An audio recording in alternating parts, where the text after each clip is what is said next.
এই আন্দোলন হবে আজকে এই যে এতগুলি মানুষের জীবনের ক্ষতি হলো, এতগুলি পরিবার ক্ষতি হলো,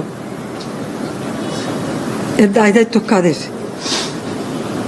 আমি দেশবাসীর কাছে সেই আহ্বান জানাবো যে এই ধরনের ধ্বংসযজ্ঞের জন্য এই দেশকে নিয়ে আর কেউ চালাতে না পারে। আমি সকলে সাহায্য চাই, আর আমি চাই না এভাবে মায়ের কোল খালি হোক আর এভাবে মানুষ অসহায় হয়ে পড়ুক।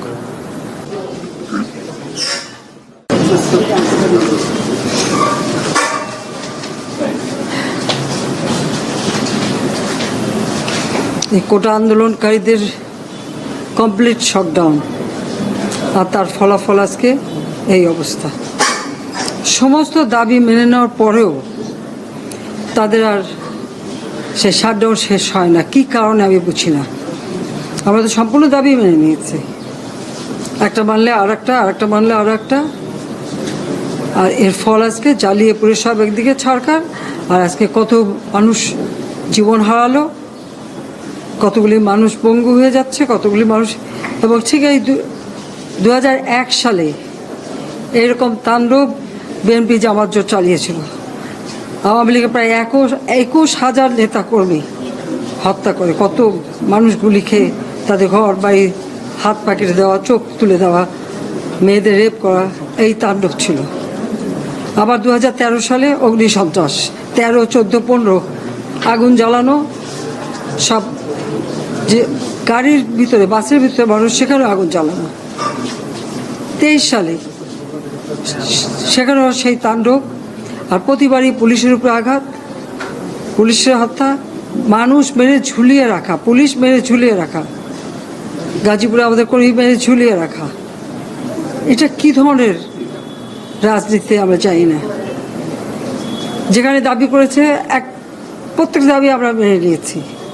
আর মামলা তো তাদের না, আমার করা প্রজ্ঞাপন হাইকোর্ট বাতিল করে দেয়।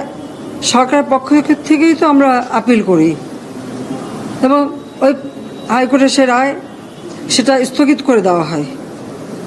তাহলে তো আবার কোটা থেকে যায়। তাহলে আন্দোলনটা কিসের জন্য ছিল? একেবারে শাটডাউন করে সবাইকে তারপরে মারা।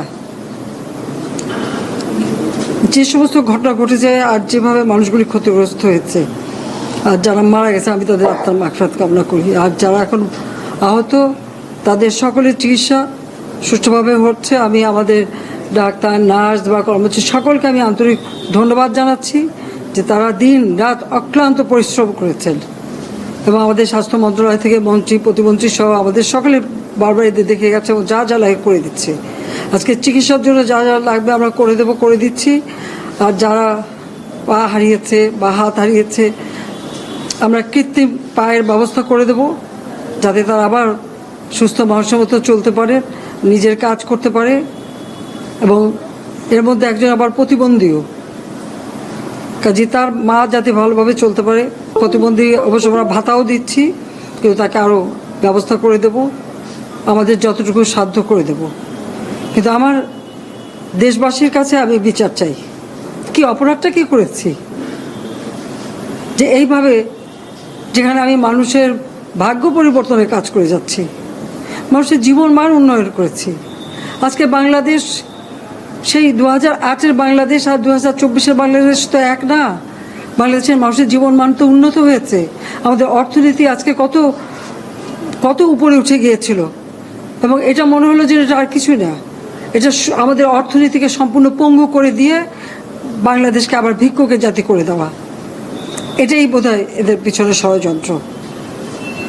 সেটাই হচ্ছে সবথেকে দুঃখজনক যে দিন রাত অক্লান্ত পরিশ্রম করে বাংলাদেশটাকে যখন একটা জায়গায় নিয়ে আসলাম, আজকে সেখানে দেখি এই একদিকে জ্বালাও পোড়াও সব কিছু। ঠিক যে প্রতিষ্ঠানগুলি মানুষের সেবা দেয়, আজকে মেট্রো রেলে চড়ে মানুষ কত অল্প সময়ের মধ্যে সময় বাঁচিয়ে কর্মস্থলে পৌঁছাতে পারতো, আবার ফিরতে পারতো। সেখানে ছাত্ররা, চাকরিজীবী, সাধারণ মানুষ সবাই তো যেতে পারতো। সেই স্টেশনগুলি পুড়িয়ে এখন ট্রাফিক জ্যাম, মানুষের কষ্ট। আমি তো কষ্ট লাঘব করেছি, কিন্তু যারা এইভাবে আগুন দিয়ে পুড়িয়ে মানুষের সে কষ্টে আবার ফেলে দিল, তাদের বিচার দেশের মানুষকেই করতে হবে। আমি খালি সকলের সহযোগিতা চাই। আর এইভাবে মায়ের কোল খালি হোক এটা আমি চাই না, কারণ আমি তো বাবা মা সব হারিয়েছি, আমি তো জানি হারাবার ব্যথা কত কষ্ট, কিন্তু সেই কষ্ট বুকে নিয়ে তো ফিরে আসতে এদেশের মানুষের জন্য। এখানে আমার তো কোনো চাওয়া পাওয়া নাই, আমি তো আমাদের ছেলে মেয়ের জন্য কিছু করিনি, শুধু তাদের লেখাপড়া, নিজেরাই চাকরি করছে, নিজেরাই পড়েছে, আমি কতটুকু করতে পেরেছি, কিন্তু আমি দেশের মানুষের জন্য করেছি। আজকে অন্তত মানুষের ভাত কাপড়ের ব্যবস্থা, চিকিৎসার ব্যবস্থা, তাদের কাজের সংস্থা সবই তো করে দিচ্ছিলাম। যখন আমরা এক উন্নয়নশীল দেশে মর্যাদা পেলাম, তখনই এই তাণ্ডব করে ঠিক যে জায়গাগুলি মানুষের সেবা করবে সেই জায়গাগুলিতেই আঘাত, শিক্ষা প্রতিষ্ঠানে হল ভেঙে দেওয়া। সবচেয়ে দুর্ভাগ্য যে ভিসির বাড়িতে আগুন দেওয়া। এর আগেও একবার ঢাকা ইউনিভার্সিটিতে ভিসির বাড়িতে আগুন দিয়েছিল, আপনাদের মনে আছে। রংপুরে সেখানে আগুন দিয়েছে, ময়মনসিংহ কৃষি বিশ্ববিদ্যালয় থেকে শুরু করে বিভিন্ন জায়গায় এই তাণ্ডব চালিয়েছে। রাজশাহীতে এই তাণ্ডব চালিয়েছে। বিশ্ববিদ্যালয়গুলিতে সেশন জট ছিল, আমি সরকার আসার পর থেকে কোনো সেশন জট নাই। লেখাপড়ার মান উন্নত করা, যাতে এখান থেকে পড়ে আবার বিদেশেও পড়তে হবে, সেই ব্যবস্থাও করে দিয়েছি। কিন্তু তারপরেও কোটা সংস্কার আন্দোলন, কোটা তো আমি বাতিলই করে দিয়েছি। আমি আহ্বান করেছিলাম যে একটু ধৈর্য ধরো, হাইকোর্টে শুনানি হবে, হাইকোর্ট যে রায় দেয় না, তারপরেও এই আন্দোলন হবে। আজকে এই যে এতগুলি মানুষের জীবনের ক্ষতি হলো, এতগুলি পরিবার ক্ষতি হলো, এর দায় দায়িত্ব কাদের? আমি দেশবাসীর কাছে সেই আহ্বান জানাবো যে এই ধরনের ধ্বংসযজ্ঞের জন্য এই দেশকে নিয়ে আর কেউ চালাতে না পারে। আমি সকলে সাহায্য চাই, আর আমি চাই না এভাবে মায়ের কোল খালি হোক আর এভাবে মানুষ অসহায় হয়ে পড়ুক। এই হাসপাতালটাই তো আজকে আপনারা দেখেন কত সুন্দরভাবে করে দিয়েছি। কিছু নেই হাসপাতালে, একটা লিফটও ছিল না আমি যখন সরকারে আসি। আর সেই এই হাসপাতালও আমার আব্বা স্বাধীনতার পর জাতির পিতা বঙ্গবন্ধু শেখ মুজিবই করে দিয়েছিলেন। আমি সেটা উন্নতি করেছি বলেই তো আজকে চিকিৎসা দিতে পারছি, নইলে এত রোগীর চিকিৎসা দেওয়া কোনোদিন সম্ভব হতো না। তো আমার কি এটাই অপরাধ যে আমি মানুষের জীবন মান উন্নত করার জন্য কাজ করেছি, আর সেই জায়গাগুলিকে হামলা করতে হবে? কোভিড-19-এর সময় যেখানে আমরা সব থেকে ভালোভাবে মানুষের চিকিৎসা দিতে পেরেছি, সেই কোভিড হাসপাতাল সেখানে আগুন দিয়েছে। এটা কি ধরনের খেলা? যাক, আমি আর কিছু বলতে পারি না। আমি যে এইগুলি এক একদিন দেখি আর